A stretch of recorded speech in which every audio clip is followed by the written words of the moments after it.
مفتی خالد الازہری کے اصلاحی بیانات اور وظائف کے لیے مفتی صاحب کا یوٹیوب چینل سبسکرائب کریں۔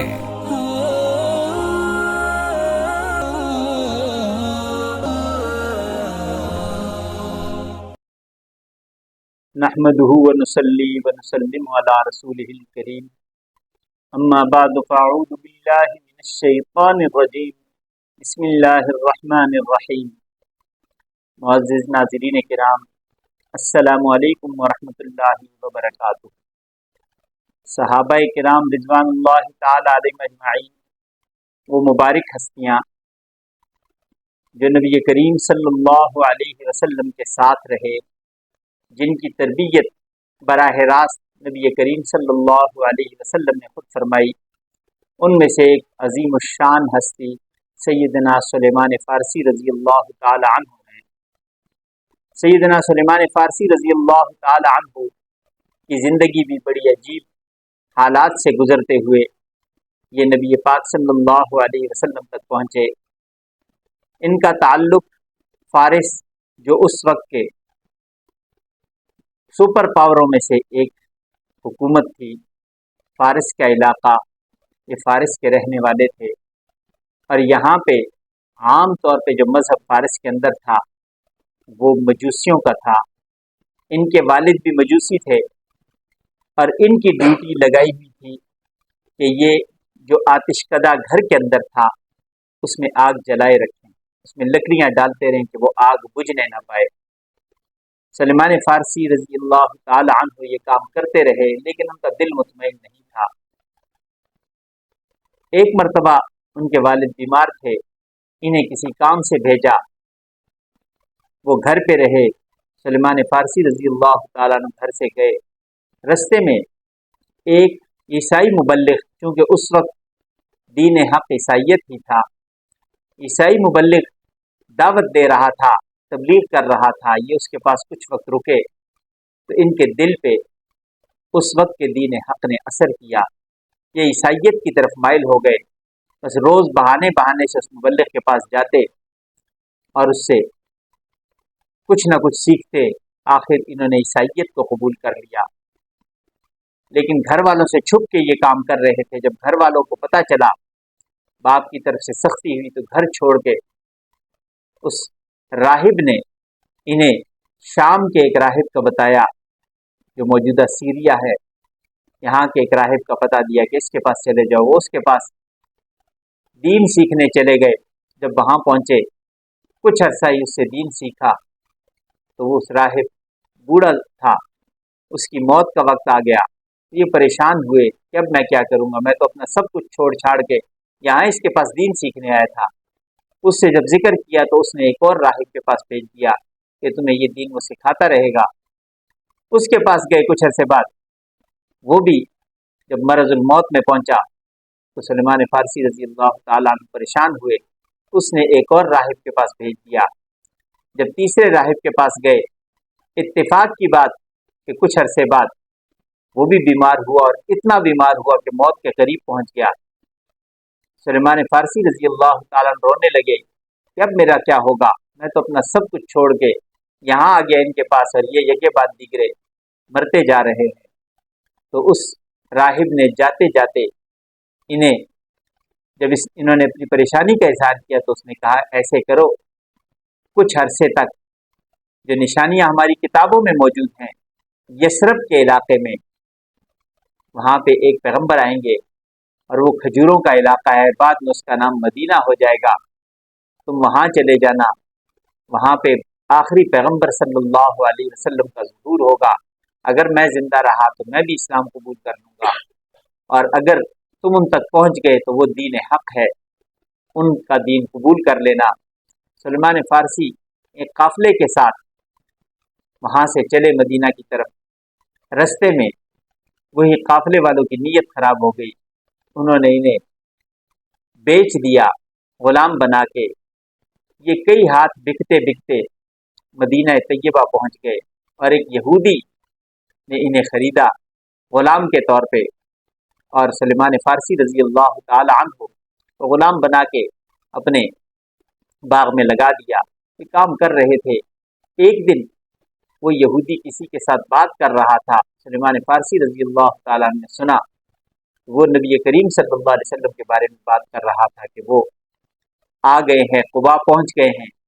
سلمان فارسی رضی اللہ تعالیٰ عنہ بھی اپنے کام سے فارغ ہو کے جب قباء پہنچے، نبی کریم صلی اللہ علیہ وسلم کی خدمت میں حاضر ہوئے، آپ سے ملاقات ہوئی، کچھ کھجوریں ساتھ لے گئے تھے اور کھجوریں جا کے پیش کی۔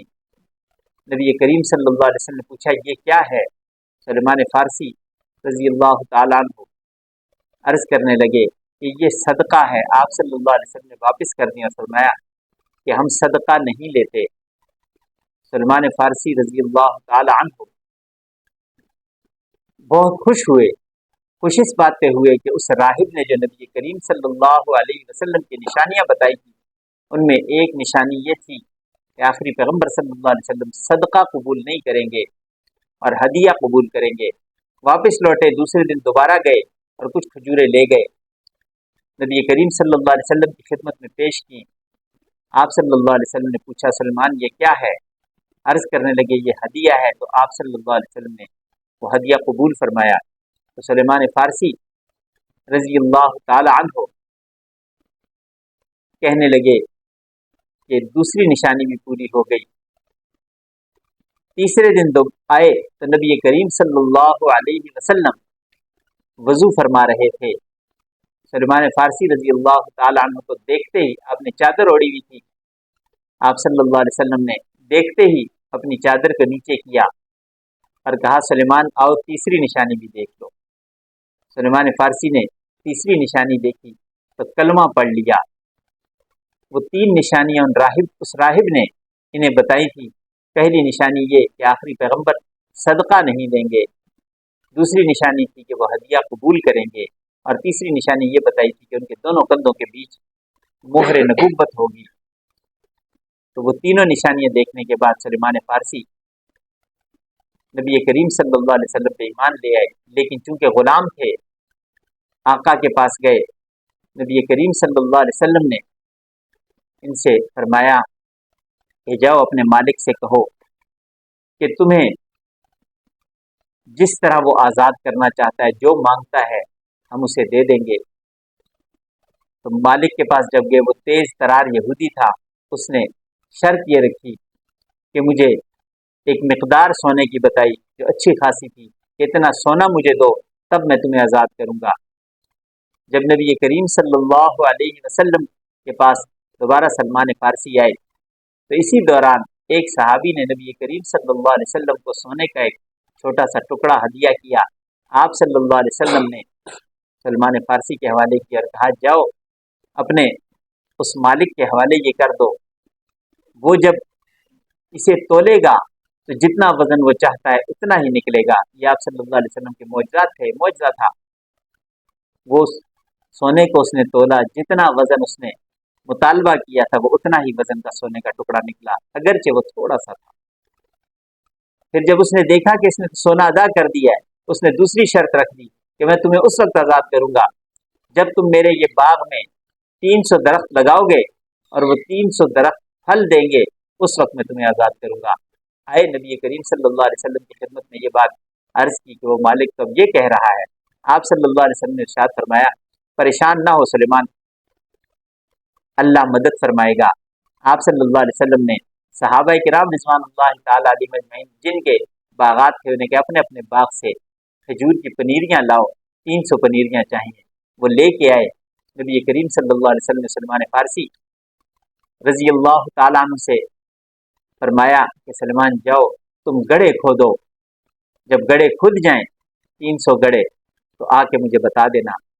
300 گڑھے کھود کے سلمان فارسی نبی کریم صلی اللہ علیہ وسلم کی خدمت میں آپ صلی اللہ علیہ وسلم خود تشریف لے گئے اور وہ 300 پنیریاں آپ نے اپنے ہاتھ سے لگائیں، اور وہ باغ آج بھی مدینہ طیبہ کے اندر موجود ہے۔ آپ صلی اللہ علیہ وسلم کے ہاتھ کی برکت یہ ہوئی کہ جو کھجور کا درخت 3 سے 4 سال کے بعد پھل دیتا ہے، اس نے اسی پہلے ہی موسم میں جیسے ہی لگائیں، اس کے بعد جو پہلا سیزن آیا اس میں ہی کھجوریں اس درخت پہ آ گئیں، لگ گئی۔ تو اس مالک نے حسب وعدہ سلیمان فارسی رضی اللہ تعالیٰ عنہ کو آزاد کر دیا۔ نبی کریم صلی اللہ علیہ وسلم نے ایک مرتبہ سلیمان فارسی رضی اللہ تعالیٰ عنہ سے فرمایا، سلیمان تم میرے اہل بیت میں سے ہو۔